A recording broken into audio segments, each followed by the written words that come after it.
de 80 anos, o levante fascista do general Francisco Franco deu início à Guerra Civil Espanhola e a uma revolução social de extraordinária extensão e profundidade. Apesar de o conteúdo social dessa revolução, desatada durante a Guerra Civil de 1936 a 1939, ter sido conscientemente ocultado, tergiversado e manchado pela historiografia oficial, ali foi escrita uma gloriosa página no grande livro da luta da classe trabalhadora mundial contra a exploração capitalista. Esse acontecimento contém grandes lições, razão pela qual o seu conhecimento detalhado é importante e arma politicamente a nova geração de revolucionários que lutam pelo socialismo.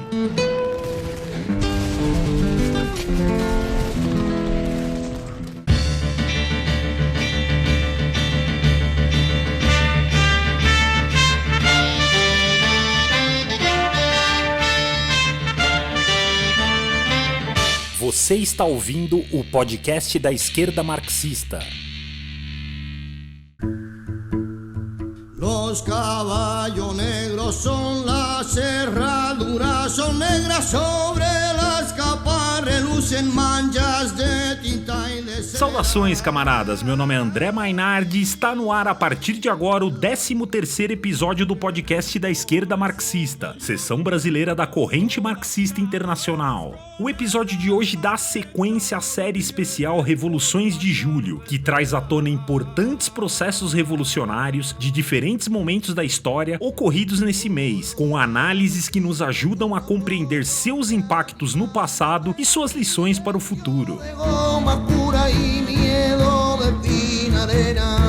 Para falar sobre a Revolução Espanhola, a Guerra Civil, seus precedentes e consequências, essa transmissão da série recebe o camarada Renato Vivan, professor da Rede Municipal de Curitiba e dirigente da esquerda marxista no Paraná. Saudações, Renato! Olá, André e ouvintes, é um prazer participar do podcast da esquerda marxista para falar um pouco sobre a Revolução e a Guerra Civil Espanhola dos anos de 1930, que é um episódio da história do movimento operário extraordinariamente profundo e que guarda importantes lições que devem ser estudadas por todos que lutam pelo socialismo na atualidade. Obrigado pela sua presença aqui hoje, camarada. Renato, antes de começar esse papo de hoje, vamos ouvir a nota do editor com as novidades da edição especial online de número 10 do jornal Foice e Martelo.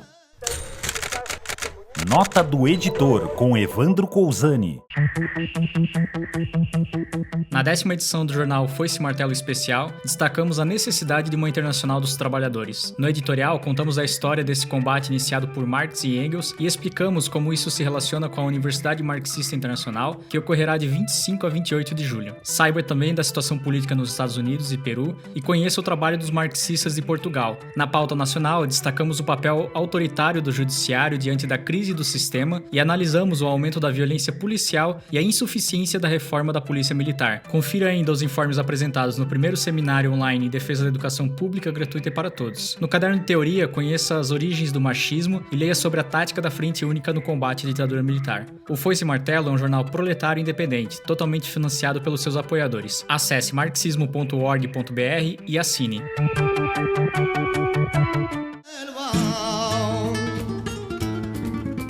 Obrigado, Evandro. Renato, retomando nossa conversa, dê-nos um breve panorama da conjuntura política dos anos pré-Revolução Espanhola, dos estertores da monarquia à proclamação da República. Que papel jogou o forte movimento operário e camponês espanhol nesse processo? Bom, André, apesar de manter posições coloniais no norte da África, especialmente no Marrocos, a Espanha era um dos países mais atrasados da Europa. 70% da população vivia no campo e continha 60% de analfabetos. A burguesia espanhola era formada pela fusão da oligarquia latifundiária e da burguesia industrial nascente, profundamente vinculada à decadente monarquia dos Bourbon, o que conferia à Espanha um desenvolvimento desigual e combinado, pois reunia características semifeudais nas áreas rurais, no campo, e um significativo desenvolvimento industrial na Catalunha, no País Basco e nas Astúrias, principalmente em menor proporção em Madrid, Saragoça, Valência, Sevilha e Málaga. Para tentar manter a estabilidade, ela era obrigada a recorrer regularmente a golpes militares, como a ditadura do Primo Rivera em 1923. Já o movimento operário espanhol possuía uma importante tradição revolucionária que remetia à fundação da Primeira Internacional em 1864. O movimento operário espanhol foi capaz de organizar importantes organizações de massa, como o PSOE, o Partido Socialista Operário Espanhol, a UGT, a União Geral dos Trabalhadores, a CNT, a Confederação Nacional dos Trabalhadores, ligada ao movimento anarquista, além de organizações menores, como o PCE, o Partido Comunista Espanhol, que era inexpressivo naquele momento, o Bloco Operário Camponês, o BOC, que era um racha do Partido Comunista Espanhol, e a esquerda comunista, como era chamada a oposição de esquerda na Espanha. Certo. Além disso, o movimento operário espanhol foi capaz de protagonizar importantes lutas antes da proclamação da Segunda República. Eu vou citar 2 exemplos. O primeiro é a Semana Trágica de Barcelona de 1909 e a famosa Greve Geral de agosto de 1917, que inaugurou o que ficou conhecido como o Triênio Bolchevique, período que vai de 17 a 1920. Esse processo de lutas chegava a um esgotamento que culminou no golpe do Primo Rivera, em 23, como já mencionei no início da minha intervenção. Em 1930, a Espanha vai ser golpeada pela grave crise econômica, desemprego e a monarquia cada vez mais desacreditada. Diante dessa situação, o rei Afonso XIII remove Primo Rivera, restabelece alguns direitos e convoca eleições municipais para abril de 1931. Os partidos monárquicos sofrem uma derrota e as massas saem às ruas exigindo a proclamação da República.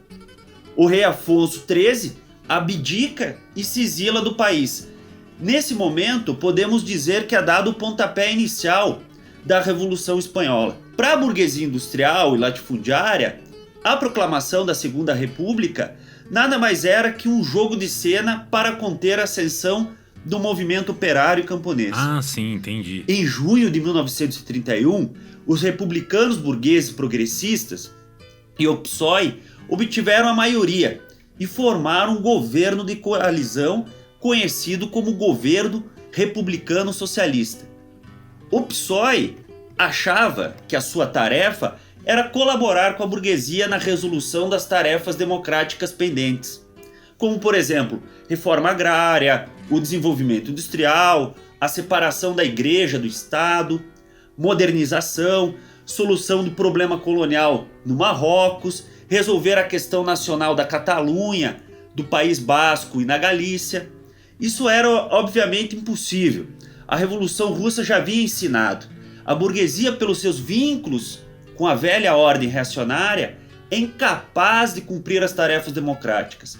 O sujeito social da Revolução é o proletariado, por mais que existam tarefas democráticas a serem cumpridas. Apesar de alguns avanços na educação, saúde e alguns direitos democráticos, questões relativas aos baixos salários, ao desemprego, à miséria nas áreas rurais, à concentração da propriedade privada, não eram resolvidas, sem falar nos privilégios da igreja e do exército que se mantinham. O proletariado espanhol sentia-se forte e decidido a produzir uma transformação profunda na sociedade. Consideravam que o governo os pertencia. Porém, o governo republicano socialista não correspondia às exigências das massas e, para atacá-la, proíbe greves, reprime no campo, e isso vai produzir um desânimo nas massas com o governo republicano socialista. Certo, Renato. Dentro do desânimo das massas proletárias com o governo republicano socialista, os conservadores simpáticos ao fascismo se reagrupam. Como reagiram os trabalhadores diante dessa ameaça? Nos diga em linhas gerais o que foi a Revolução Asturiana de 1934 e qual a sua importância para os eventos posteriores. Justamente, André.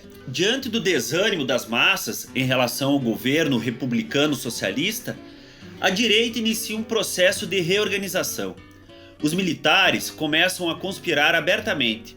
É tentado um golpe de Estado reacionário em Sevilha, em agosto de 32, que fracassa. Em 33, um setor mais à direita dos republicanos abandona o governo e em setembro o presidente dissolve o Congresso e convoca eleições.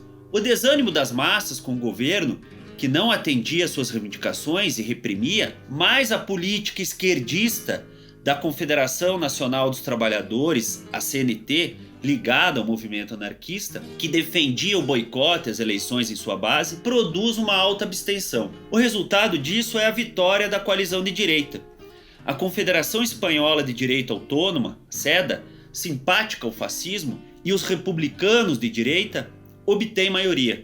Inicia-se o Biênio Negro, que vai de 33 a 35. O novo governo utiliza as leis reacionárias mantidas e criadas pelo governo anterior para atacar e perseguir o movimento dos trabalhadores. De qualquer forma, a força do proletariado espanhol se mantém intacta e firme, continua sendo uma ameaça ao domínio burguês. Por esse motivo, a Confederação Espanhola de Direita Autônoma, a quem as massas vinculavam ao fascismo, decide no primeiro momento não entrar no governo, para evitar uma reação prematura das massas. A derrota eleitoral e o avanço do fascismo na Europa, especialmente com o triunfo de Hitler na Alemanha, produz um impacto na consciência das massas trabalhadoras espanholas que percebem a necessidade de reagrupar a resistência proletária. A Confederação Espanhola de Direita Autônoma começa a promover concentrações fascistas de massa para tentar demonstrar força, que eram confrontadas com greves, bloqueios de estradas e linhas férreas. Isso provocou uma radicalização nas bases do PSOE, do Partido Socialista Operário Espanhol, especialmente na sua juventude, que passou a fazer um balanço crítico da participação do governo de coalizão com os republicanos burgueses. Em 34, surgem as alianças operárias, uma frente única formada por organizações operárias para combater o fascismo. Exceto a Confederação Nacional dos Trabalhadores, ligada aos anarquistas, que no primeiro momento possui uma posição sectária, e o PCE, que estava sob uma política ultra-esquerdista da Internacional Comunista Stalinizada. Só vai mudar de posição após 35, após o 7º Congresso da Internacional Comunista, que adota a linha da Frente Popular. No final de 1934, a Confederação Espanhola de Direita Autônoma entra no governo, indicando 3 ministros. Os dirigentes socialistas haviam advertido que se a Confederação Espanhola de Direita Autônoma entrasse no governo, uma greve geral revolucionária seria convocada através das alianças operárias. Porém, a insurreição foi mal organizada. Foi mais um blefe dos dirigentes. Os operários, que diferentemente dos seus dirigentes estavam mobilizados e dispostos, foram buscar as armas prometidas nas sedes operárias em vão. No campo, os trabalhadores haviam sofrido uma derrota recente. Porém, na Astúria, uma região no noroeste da Espanha, foi exceção. Contou com um poderoso proletariado mineiro, a greve geral revolucionária ocorreu e produziu uma paralisação no trabalho por vários dias, sob a consigna Univos, Irmãos Proletários. Entendi. Como era uma região controlada pelo PSOE, a CNT anarquista nega-se a participar do movimento, alegando que se tratava de uma greve política. Para se ter uma ideia, os ferroviários ligados à CNT conduziram os trens que levaram o exército utilizado para combater a Revolução Asturiana. O proletariado asturiano resiste durante 2 semanas e estabelece o próprio governo, a Comuna Asturiana. Porém, como ficou isolada, ela acabou sendo esmagada. O proletariado espanhol, apesar da derrota na Astúria, manteve suas forças intactas. A burguesia não se sentiu forte o suficiente para avançar em direção ao regime fascista. Temiam a revolução. A CNT e o PCE, percebendo a burrada que fizeram, mostraram-se inclinados a participar, então, da Frente Única. O fascismo na Espanha, diferentemente da Itália e da Alemanha, foi abortado pela ação das massas em 34. Um setor dos republicanos de direita abandona o governo diante de corrupção e ocorre uma mudança na correlação de forças. No final de 35, são convocadas eleições antecipadas para fevereiro de 1936. Como foi o giro à esquerda do movimento socialista na Espanha? O giro à esquerda do movimento socialista foi o desenvolvimento mais importante deste período. Trata-se de um momento carregado de lições. Uma camada importante de dirigentes do movimento gira ao centrismo, posição que oscila entre reformismo e revolução. O protagonista mais importante deste giro foi Francisco Largo Caballero, destacado dirigente da UGT e do PSOE. Caballero esteve preso até 35. Neste período, teve acesso a alguns clássicos do marxismo e, após sair da prisão, rodou o país fazendo discursos radicalizados, mobilizando o proletariado. Na medida em que radicalizava seu discurso, as massas o empurravam mais à esquerda. Esse giro do movimento vai se manifestar especialmente na ala esquerda e na juventude do PSOE, que começa a falar sobre a necessidade de expulsar os reformistas e bolchevizar o partido. Chegam inclusive a falar da necessidade de construir uma quarta internacional, sinalizando em direção às posições de Trotsky. A juventude socialista chega a fazer um chamado público para todas as correntes revolucionárias, incluindo a esquerda comunista, que era o nome da oposição de esquerda na Espanha, ligada a Trotsky, para que ingressassem no PSOE e ajudassem na transformação do partido. Trotsky vai orientar a esquerda comunista para atender positivamente ao chamado da juventude socialista e assim ganhá-los definitivamente para um programa revolucionário. Porém, os dirigentes da esquerda comunista, especialmente Andrés Nin, decidem não seguir a orientação de Trotsky e se juntam ao Bloco Operário Camponês e formam o Partido Operário de Unificação Marxista, o POUM, com 5.000 militantes. Logo depois, a Liga Comunista Internacional de Trotsky rompe relações com os antigos trotskistas espanhóis. Isso vai abrir um flanco para que mais tarde o Partido Comunista Espanhol, stalinizado, exerça influência sobre este setor do PSOE e ganhe uma base de massas que até então não tinha. Base esta que foi utilizada posteriormente para empurrar a Revolução Espanhola para a derrota. Aqui é importante fazer um destaque. No primeiro momento, o PCE ignorou o chamado da juventude do PSOE, pois ainda estava sob a orientação da política ultra-esquerdista da Internacional Comunista, que caracterizava o PSOE como social-fascista. Política esta utilizada também na Alemanha e que permitiu a ascensão de Hitler ao poder. Em 1935, a Internacional Comunista stalinizada, percebendo o erro que cometeu na Alemanha, dá um giro de 180 graus, adotando a linha do que ficou conhecido como Frente Popular, que no fundo representava uma política de colaboração de classes e que não tinha nada a ver com a Frente Única Proletária presente no nascedouro da Internacional Comunista. Bom, Renato, a Frente Popular vence as eleições em 1936. Como foi esse governo? Como dentro dele se desencadeia a reação dos setores conservadores que leva à Guerra Civil? Isso mesmo, André. Esta radicalização à esquerda no movimento socialista vai permitir a vitória eleitoral da Frente Popular no início de 1936, que era formada pelo PSOE, pelo PCE, pelo POM e republicanos progressistas, contando com o apoio extraparlamentar da CNT. Por indicação da ala esquerda do PSOE, os partidos operários não ingressam no governo, que é composto exclusivamente por republicanos progressistas, ligados à pequena burguesia. Entendi. O problema é que o PSOE e seus dirigentes, apesar de corretamente não entrar no governo, garantia apoio parlamentar e não colocavam nenhuma perspectiva de tomada do poder, de fazer a revolução. Parecia uma repetição do governo de 31-32. Porém, as massas que já haviam passado por essa experiência decidem passar para a ação. Vou citar alguns exemplos de ações das massas. Assaltaram as prisões e libertaram os presos políticos sem esperar nenhum tipo de decreto. Os camponeses começam a tomar as terras. Os operários impulsionam a readmissão dos trabalhadores demitidos e introduzem o controle operário em algumas empresas. E no início de julho, mais de 1 milhão de operários entram em greve.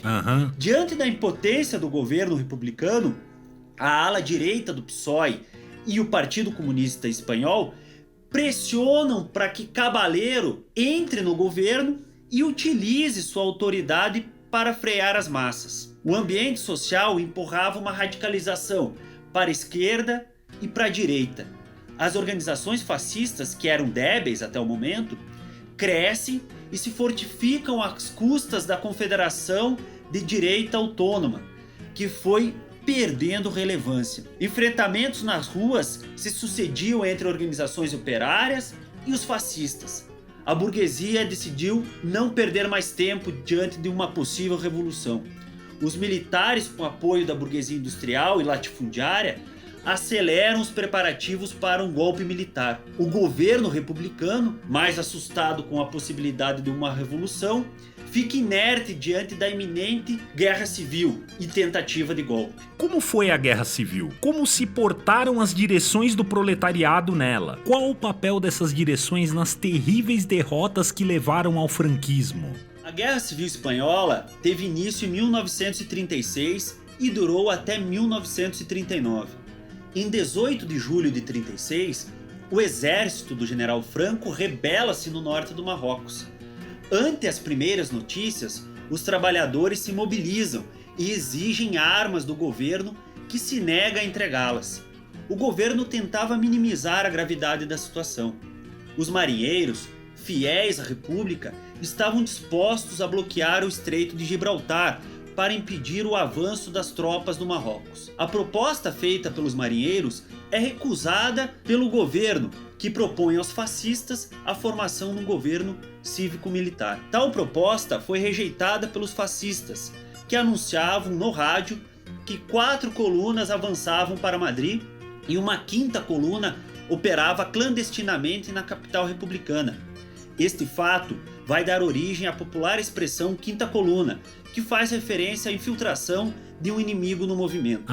Somente depois disto, o governo decide liberar as armas para as massas em insurreição. Praticamente em todas as regiões industrializadas, o golpe fracassou. A partir de 19 de julho, durante semanas, o Estado burguês deixou de existir na Espanha. Os comitês revolucionários tomaram o poder político dos povoados e cidades. Surgiu assim uma situação de duplo poder. Porém, esta situação não podia durar para sempre. Neste processo, alguns erros ocorreram. Em 20 de julho, Barcelona e toda a Catalunha foi tomada pelos comitês revolucionários, controlados pela CNT anarquista. O governo da Catalunha marcou uma reunião com os dirigentes anarquistas para abdicar de seu cargo e deixar o governo nas mãos dos anarquistas. Os anarquistas, apesar de dominarem toda a Catalunha, deixaram o governo continuar existindo, o que permitiu posteriormente a reconstrução do aparato do Estado burguês. Entendi. Completamente desprestigiado, os partidos republicanos tiveram que dar passagem, no início de setembro, a um governo encabeçado por Cabaleiro, que possuía forte influência sobre as massas. Em Barcelona, formou-se no final de setembro um novo governo, cujo primeiro decreto foi dissolver os comitês de milícias antifascistas e todos os comitês revolucionários locais, que contou com o apoio da CNT, que neste momento integrou o governo, e também o POM, que integra o governo, mas em dezembro é expulso. Os dirigentes da CNT vão mais à direita e em outubro integram o governo central republicano, indicando 4 ministros. O Partido Comunista Espanhol cresce rapidamente ao personificar a Revolução Russa, que era o único país que fornecia armas ao movimento revolucionário, embora a conta-gotas. Assim, o Partido Comunista Espanhol vai tomando o controle do Estado burguês republicano e o utiliza para sabotar as iniciativas revolucionárias das massas e dissolver as milícias da CNT e do POM, negando-lhes armas e apoio, buscando reconstruir o Estado burguês espanhol destroçado. A Rússia stalinista defendia a política de não intervenção para não desagradar as chamadas democracias progressistas. Stalin e sua camarilha não desejavam que a revolução avançasse. Primeiro vencer a guerra, depois fazer a revolução, diziam eles. sabotando o movimento independente dos trabalhadores. Em abril de 1937, ocorre o bombardeio aéreo em Guernica por aviões alemães da Legião Condor. Episódio trágico que ficou eternizado no quadro de Pablo Picasso. Em maio de 1937, os operários anarquistas levantam-se novamente na Catalunha depois de verem suas conquistas revolucionárias sendo reduzidas cotidianamente. O POUM sugeriu à CNT que tomasse o poder. A CNT se negou. Os dirigentes anarquistas começaram a recomendar que os operários entregassem as armas e retirassem as barricadas. Isto acabou provocando uma derrota que desmoralizou o proletariado catalão, que foi seguida por uma repressão da polícia republicana nas mãos dos stalinistas, que colocaram o POUM na ilegalidade e detiveram seus dirigentes, que foram executados em segredo. Este processo foi abatendo as bases anarquistas, que viam seus dirigentes aderindo às medidas stalinistas, que instauravam uma ditadura policial em todo o território republicano. Para se ter uma ideia, em agosto de 1937, o governo republicano publicou um decreto que proibia criticar o governo soviético. Cabaleiro foi expulso do governo por se opor à repressão, sendo substituído por um republicano de direita. Os acontecimentos de maio de 1937 foram a última oportunidade para salvar a Revolução Espanhola. O exército de Franco avançava em todos os frontes com ajuda militar alemã e italiana. Em julho de 1938, ocorre a Batalha de Ebro, que termina em derrota e permite que a Catalunha fique à mercê de Franco. Em janeiro de 1939, Barcelona, capital da Catalunha, cai nas mãos do exército fascista. Entre março e 1º de abril de 1939, os republicanos organizam um golpe de Estado para tentar negociar com Franco e expurgar o Partido Comunista Espanhol do governo.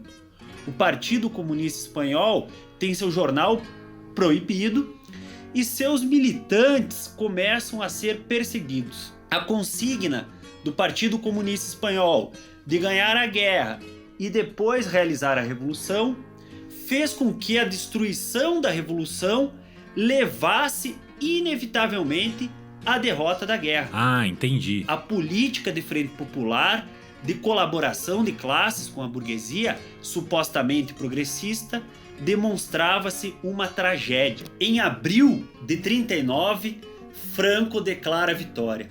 Após 3 anos de guerra civil, a repressão fascista seguia feroz. Entre 1939 e 1942, foram fuzilados 200 mil operários e camponeses, e 300 mil desapareceram, além das dezenas de milhares de presos em campos de concentração de trabalho escravo. Este pesadelo durou quase 4 décadas. O mundo inteiro também pagou o preço terrível. A derrota dos trabalhadores espanhóis eliminou o último obstáculo para o início da Segunda Guerra Mundial, que terminou com 55 milhões de mortos. Bom, Renato, muito obrigado pela conversa aqui de hoje. Considerações finais? A Revolução Espanhola colocou à prova todas as tendências e partidos do movimento dos trabalhadores. Podemos dizer que os verdugos da Revolução Espanhola foram os fascistas por um lado e os stalinistas por outro. Porém, isso é uma meia-verdade. A derrota se produziu pela incapacidade da ala esquerda, os anarquistas e o POUM, de aproveitar as inúmeras oportunidades que tiveram. Infelizmente, na Espanha, durante esse processo, não se ergueu um partido realmente revolucionário que levasse o proletariado à vitória. Espero ter colaborado, mesmo que brevemente, com a apresentação desta poderosa experiência. Forte abraço, André. Bom, estamos chegando ao final de mais um episódio. A trilha sonora que nos acompanhou durante toda a transmissão de hoje trouxe algumas composições do poeta, dramaturgo e compositor espanhol Federico García Lorca. Lorca foi assassinado pelos fascistas em agosto de 1936, durante a Guerra Civil Espanhola. Acompanhe a nossa programação em marxismo.org.br e em nossas redes sociais. Até a próxima, camaradas!